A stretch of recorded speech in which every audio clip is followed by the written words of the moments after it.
Today I'm going to show you how to find free gaming content for kids that is appropriate, how you can look through the menus and see what to pick and what are some of the pitfalls.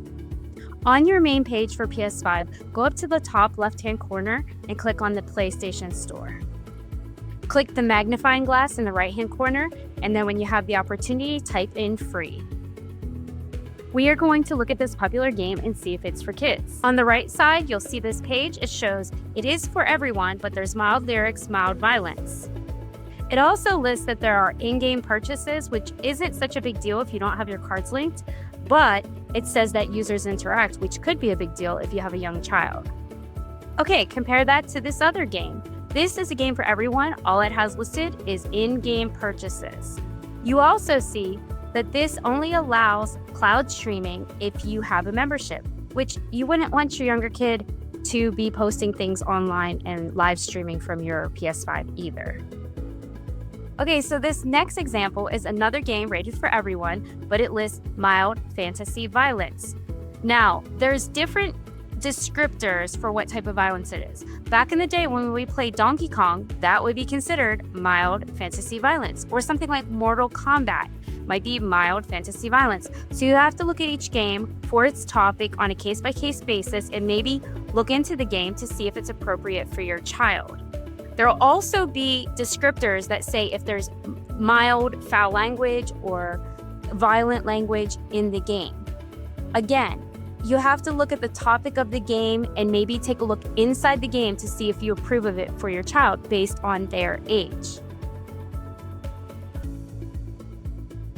With PS5 games costing from $29 all the way up to $99 for kids, these are free ways to supplement your game library for your child. Now, since you're getting it for free, it's really easy to take the time to look at each one and decide what is appropriate. Also, just because you download something doesn't mean you can't go in the menu and delete it later on if you find out that it isn't a game for you.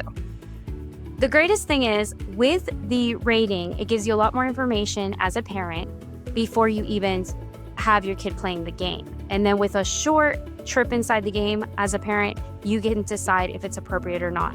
Now, there are some games that work with other products, so you might download it and find out it's not usable to you because you don't own the other game or the other product.